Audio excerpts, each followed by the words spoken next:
Terima kasih Anda masih bersama kami pemirsa Bicara News. Tadi kita sempat break dan juga sempat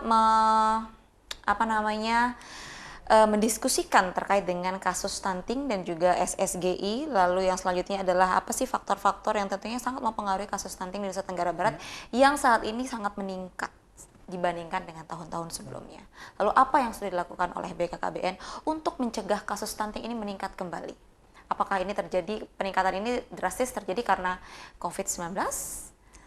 Karena jarang mungkin turun ke masyarakat, atau mungkin ada hal-hal yang lain, Pak Budiman? Iya, emang semuanya itu sangat berpengaruh. Tadi Mbaknya sampaikan juga ada faktor COVID di situ ya. Faktor COVID ini di mana di situ ada kevakuman yang terjadi di dunia pendidikan saat itu ya. Kita melihat banyak terjadinya pernikahan anak, banyak siswa-siswa SMA, SMP bahkan menikah. Kita melihat juga beberapa kasus dispensasi pernikahan di Lombok Tengah cukup tinggi gitu kan, bahkan sudah diliput oleh banyak media gitu bahwa angka pernikahan anak di NTB itu cukup banyak. Jadi kalau saya bisa ngambil satu kesimpulan di sini bahwa angka stunting yang tinggi itu juga sangat erat kaitannya dengan tingginya angka pernikahan anak di NTB gitu ya.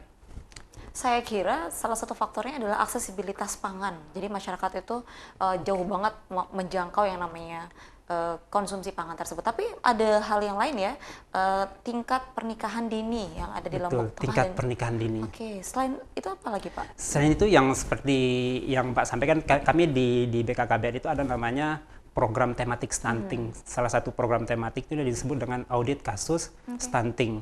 Nah, audit kasus stunting ini ialah menemukan faktor-faktor risk yang menyebabkan si anak ini terjadinya stunting gitu. Apa sih itu? Nah, dari hasil AKS yang kami lakukan di seluruh kabupaten yang ada di NTB itu, secara garis besar itu faktor-faktor risk yang menyebabkan anak terjadi stunting. Contohnya kita kan ada 4 kelompok sasaran yang untuk diaudit itu. Pertama ialah calon pengantin atau calon pasangan usia subur.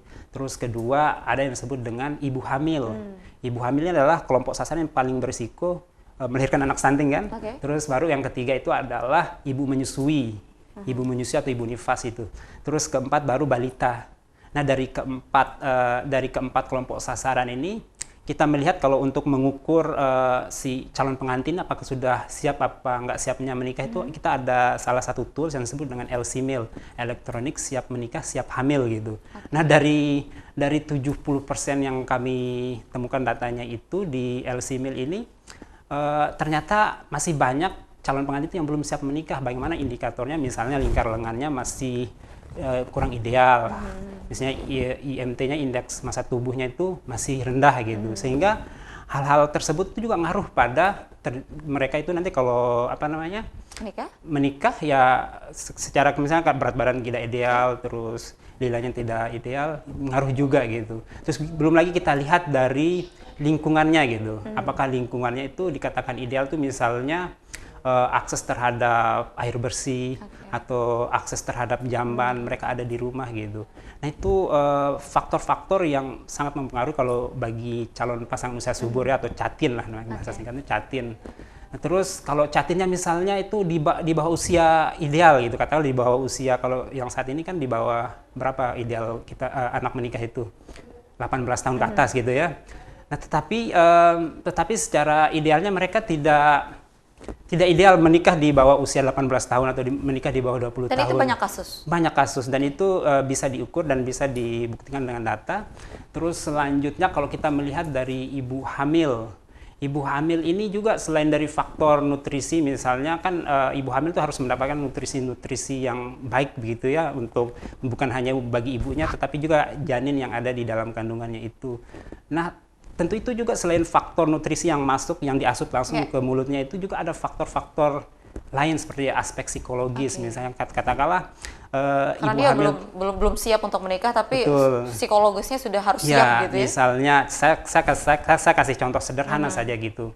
Misalnya ketika ibu hamil ini kan dia misalnya baru menikah terus hamil, terus dia secara psikologis dia masih menikah muda gitu kan, terus suaminya misalnya kata kerja serabutan gitu kan, itu kan ngaruh ke mental si istri gitu kan, bagaimana memenuhi akses pangan seperti yang Iya, disampaikan tadi itu. betul. Karena kalau membahas tentang stunting ini banyak banget ya Pak ya. Kayak tadi ada tingkat pernikahan dini, lalu mungkin faktor-faktor yang lainnya adalah pangan, lalu bagaimana ilmu pengetahuan ibu tentang bayi. Lalu kalau misalkan saya bertanya terkait dengan kasus stunting di Kota Mataram, Ya, ada tidak?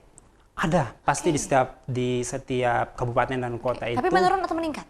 terdeteksi. Untuk prevalensi. Nah, kalau di Kota Mataram kita melihat ini kalau berdasarkan data EPPGBM itu sendiri bahwa di Kota Mataram itu terjadi tren penurunan di mana di tahun 2021 itu Kota Mataram itu mempunyai prevalensi stunting 19,64% dan di tahun 2022 ini menjadi 17,808%.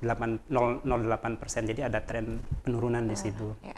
Itu mungkin karena di kota akses untuk konsumsi lalu ilmu pengetahuan, maksudnya orang-orang juga sudah melek terhadap teknologi di Kota Mataram sehingga mempengaruhi untuk penurunan kasus stunting ini atau bagaimana Pak Budiman? Kalau berdasarkan data ini, kalau kita banding-bandingkan ya, kalau kita melihat data dari Sumbawa itu di bawah 1 digit 8%, Kabupaten Sumbawa, berarti saya rasa di sini tidak bisa dijadikan satu alasan bahwa karena misalnya akses ke segala macam di situ.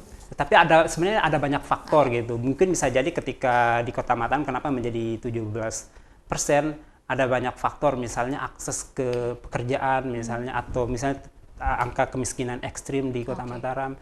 Saya sempat ikut turun Ditahan dulu Pak Budiman. Nanti kita akan lanjut lagi tentang angka ekstrim tadi untuk kasus stunting dan pemirsa tetap bersama kami di Bincang Ines.